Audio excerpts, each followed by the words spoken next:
Alright, we are back recording a bit more here. And now I'm using Fraps instead of Bandicam, which means I can actually see my cursor. See? Look at this. It's awesome. In addition to summoning creatures, you'll use the mana from your lands to cast sorceries. One-time use spells that can have a variety of immediate effects. See, I use that voice there, and then I know during the actual game it's going to be that other voice. For your second quest, you'll be using a black deck. Black's specialty is removing your opponent's creatures. Your opponent is Azure Mage. Yes. We arrived to this game already in progress. As you can see, a lot of dueling has gone on so far. But with no creatures on the battlefield, it'll take a miracle to survive the next few turns. It's Azure Mage's turn, and she attacks with her last remaining creature, bringing your life total to 2. Way to just throw me in there.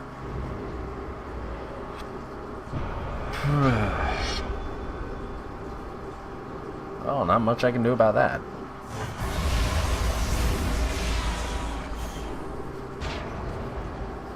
This looks promising. You've drawn Assassinate, a sorcery. Sorceries are cards intended to be used a single time.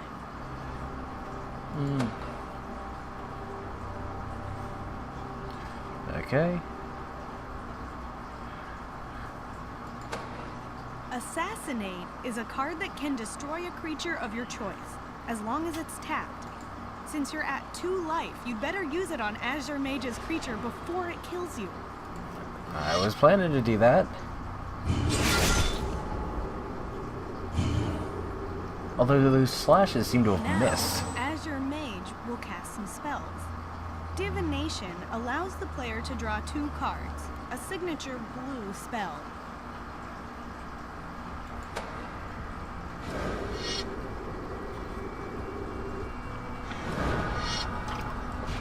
Now your opponent has a creature that has a special ability. Zoom in on the card to find out what makes Yep. Windrake has flying, which means it can fly over my ground defenses. I need to play something that flies in order to block it. Without another Assassinate card, yes. you have no way to destroy Azure Mage's Yes. range. What will you do to stay alive? Oh, I've got better than that. I've got Vampire Nighthawk. Seriously, I love this thing. It's like, whatever you do, you're gonna lose that creature. I'm gonna gain life. It's such a great blocker. Now you're in serious trouble. No, I'm not. That Goliath Sphinx can kill you with 1 hit. But the good news is that your vampire... I don't have to worry about any of that. Up. And that's enough for me to take the game. Decision. Do you attack with your Vampire Nighthawk? No, I don't attack with a Vampire Nighthawk. I need that to block that so I can survive. All the creatures are going to deal damage at the same time, which means block that, they're both going to kill each other, and I gain the 2 life from this. Lifelink. Nope. Scroll. Lifelink means whatever damage this creature does, I gain that much life. Death Touch, however much damage this does to any creature, is enough to kill that creature. Flying, it can only be blocked by creatures with flying, and it can block creatures with flying. Not exclusively can only block creatures with flying, but it can block flying creatures. So, no! So, just gonna skip the attack, and if he does anything, and if he swings for game, I win.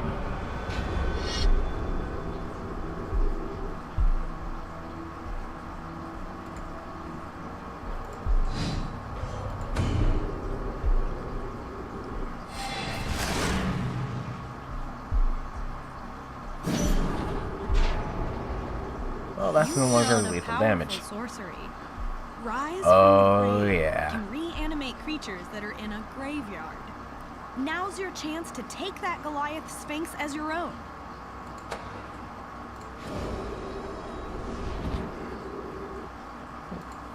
Hang on, I could have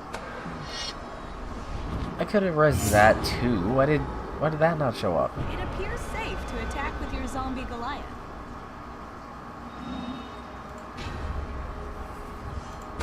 Just gonna attack that.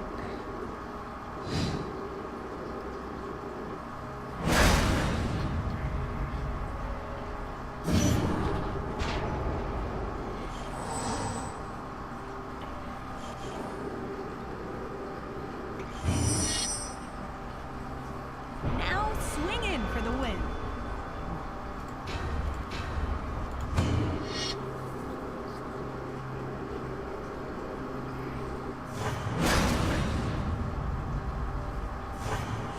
Yep. -8. As you play more Magic, you'll run into many kinds of spells and creature abilities. Look for spells that fit your playstyle. In Quest 3, we'll learn about spells with more permanent effects. Alright then.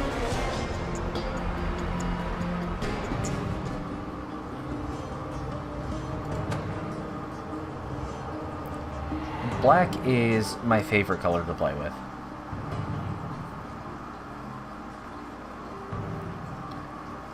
Enchantments are permanents that represent magical resources.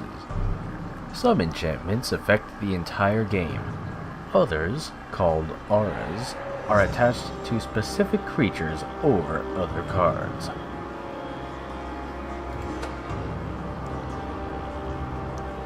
For your third quest, you'll be using a white deck. White's specialty is amassing an army of small, efficient creatures. Your opponent is Onyx Mage. I don't use white that much.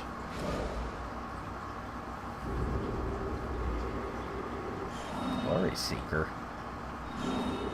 That's going old school. You've drawn an enchantment. Enchantments are powerful Yes. spells whose effects are constant as long as it remains on the battlefield. Honor of the Pure, for example, increases the power and toughness of all your white creatures. Yep, this is a quintessential white card. See how your creatures' power and toughness have increased? Now, attack Onyx Mage with Yep. your improved creatures. Also, your Honor of the Pure will affect all your creatures as long as it remains on the battlefield. And black doesn't have a lot of nice ways of removing enchantments.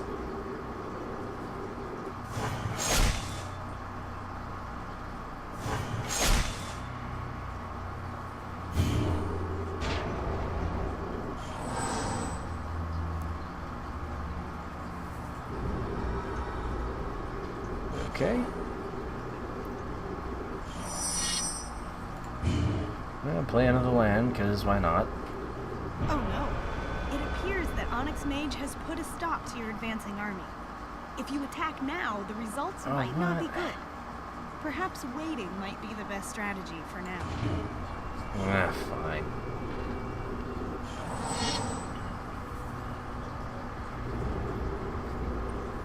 Go ahead, attack. Now you have a chance to take care of this Minotaur problem. Not a huge fan of doing this. I really hate having to double block.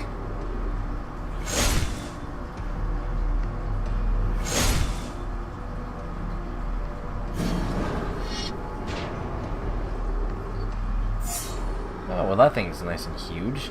You've drawn a special kind of enchantment, an aura. While enchantments affect the game globally, So now that that's the a nightmare has been pacified, that's it's a nice time to renew your 8/8 you have. It's a shame it can't do anything.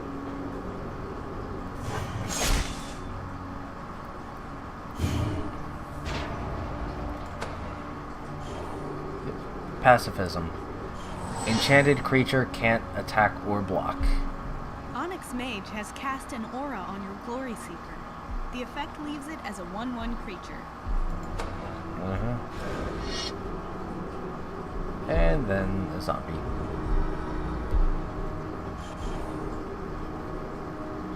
Night Guard Patrol has some special abilities. Zoom in on it to learn more. First Strike and Vigilance. What I was saying earlier about the creatures all dealing damage at the same time, First Strike is an exception to that. First Strike means this guy deals damage first.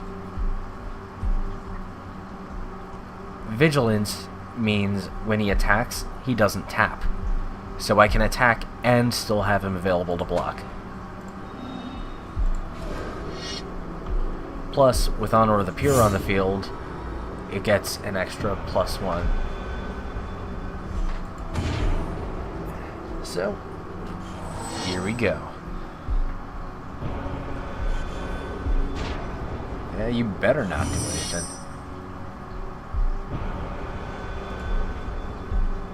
Oh, I'm attacking with both.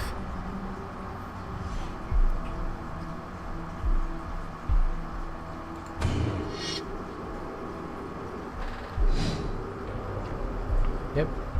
Blocks that one. And he loses his creature. And he still takes 1 damage.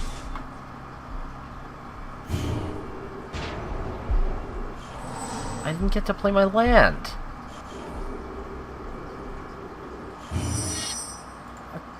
Come on. Now swinging for the win.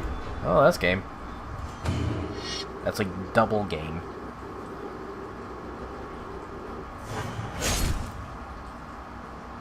As you play more Magic, remember that enchantments can help you win the game, either by improving your creatures, removing your opponent's creatures, or other cool effects.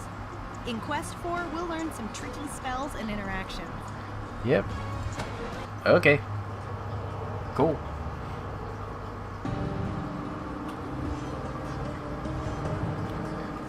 Alright.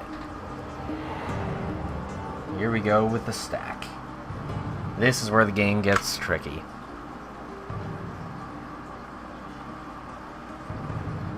The stack is where every spell waits for other players to respond to it.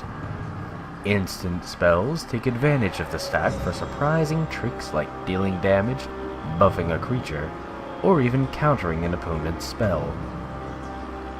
Ah, crap, it's gonna make me play blue, isn't it? I hate blue. God You'll damn be it. using a blue deck. Blue's specialty is disrupting its blue. opponent's plans, drawing cards, and using difficult-to-block creatures. Your opponent is Jade Mage.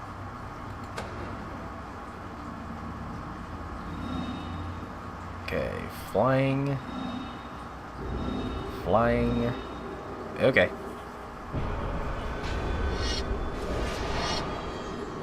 Jade Mage cast an instant. Why do I have nothing in my hand? Yeah, that's blocking that.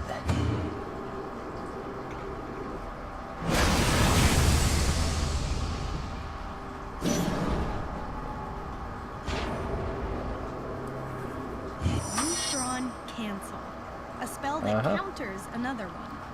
Countering stops a spell from happening.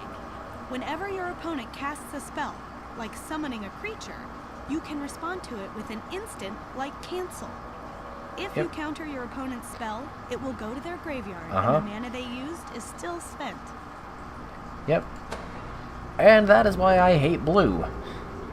If you attack now, you'll be in danger of losing the game.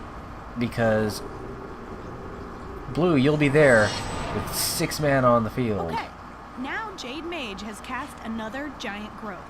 But How did I instead do of letting that? it make her rumbling Baloth bigger, you can respond by pausing the action and casting Cancel. Ah, fine. Why am I canceling now this? You cast a spell, Cancel, targeting Jade Mage's spell. It's a 1-drop buff. He's got 4 cards in hand. And now I'm not going to have that cancel for a creature.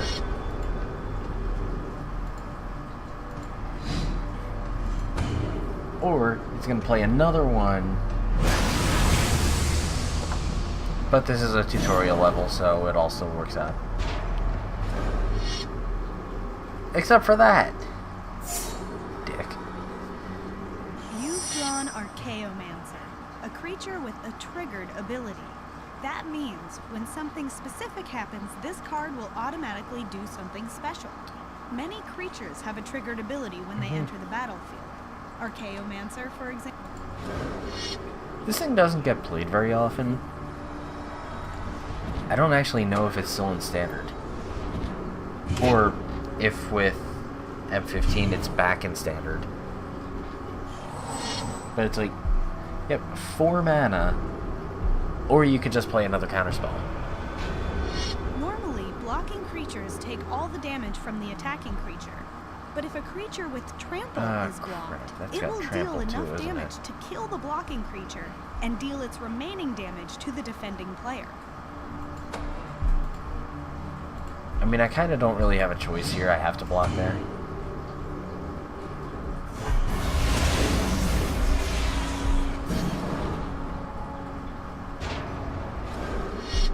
Unless you stop the timer to counter this spell, yeah. the dusk. See, that's the kind of thing you definitely want to cancel. Because now, what can he do? I'm gonna use Divination again. Alright. So, just gonna bounce that back to your hand. This also didn't get much play. Maybe an EDH, but 5 mana for something like that is not very significant. Now, when the opponent does something like play a Primordial Hydra, of course I'm going to switcheroo that.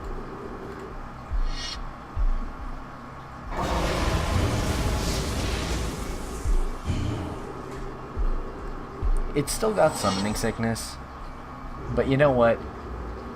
It's going to be a 14/14 when I attack. Good luck.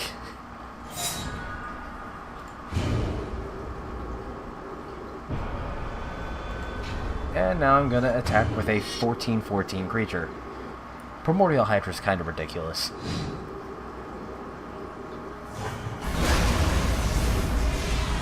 Instants are powerful ways to surprise your opponents or thwart their plans. Practice using the stack with tricks like Giant Growth, Cancel, and others.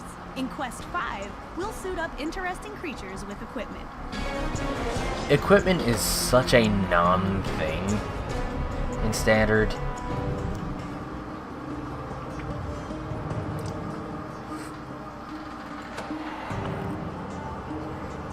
It's like, there was a time when equipments were ridiculous, but that was, the last time that was Scars of Mirrodin block.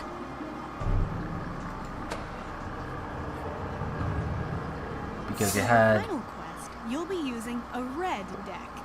Red's specialty is aggressive, quick creatures with interesting abilities. Your opponent is Alabaster Mage.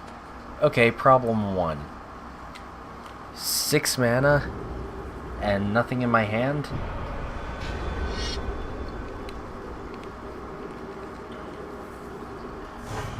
My red decks never get to 6 mana because they never need to. Crap. You've drawn Prodigal Pyromancer, a creature with an activated ability. That means, just like attacking, abilities that require a tap, like Prodigal Pyromancers, can't be activated while a creature is summoning sick.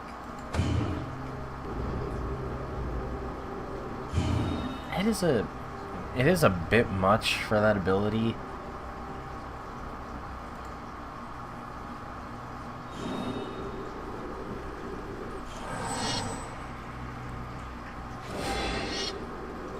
Alabaster Mage has cast and equipment. It usually improves a creature. Casting an equipment spell only puts it on the battlefield. To attach or reattach it, you need to pay its equip cost.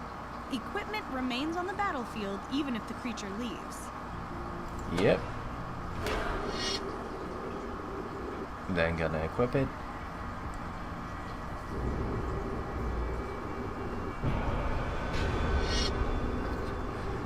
Bring me down to 3.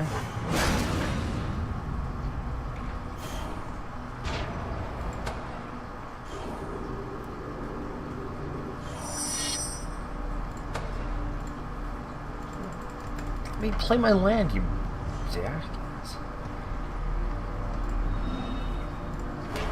So, deal 1 damage to that. Unlike auras, if a creature with an attached equipment leaves the battlefield, the equipment remains, ready to be reattached for the same equip cost. Yep. Play my land. Like equipment, there are many artifact cards in Magic. Artifacts are usually colorless. This means that any color of mana may be used to cast them. Even some creatures are artifacts. Anything that affects artifacts can... Okay. So that is going to be a problem. You drew Torch Fiend. It has an activated ability that does... Play the Torch Fiend. No, I want to do that right now. Come on. We're just talking about the stack.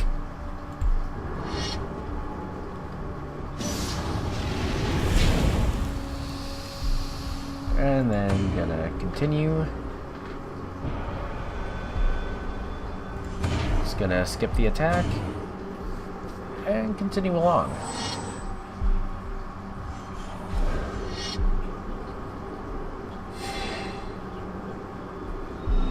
Yes, Archangel. So now, end of his turn, gonna just shoot him for 1. You drew Dragon Hatchling. Its activated ability costs 1 red mana. So, let me...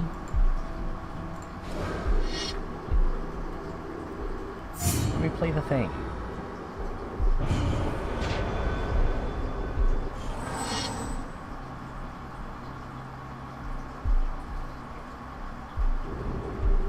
Alright.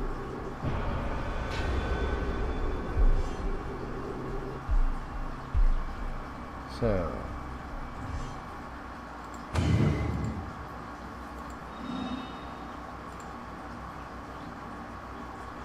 Gonna activate that 5 times.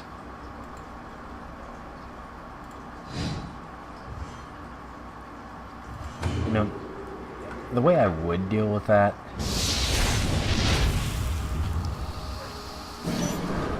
I would have waited until just blocking.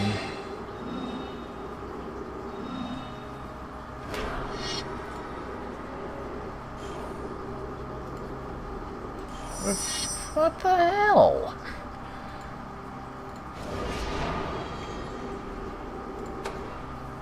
Come on, let me...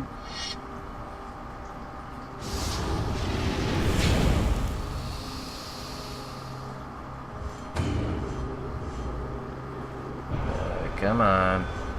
Just gonna skip the attack and continue.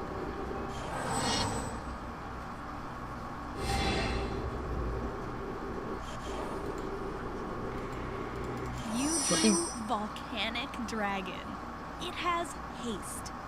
This means it's not affected by summoning sickness.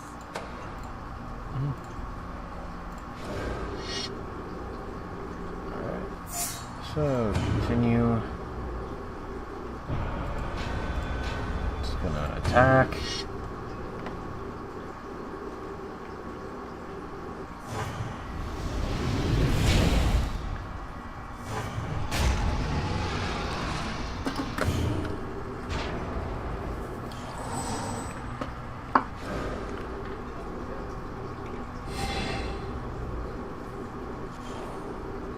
What is that last card in their hand that they haven't been able to play? I could just attack and win. Oh crap, I'm gonna have to attack and win.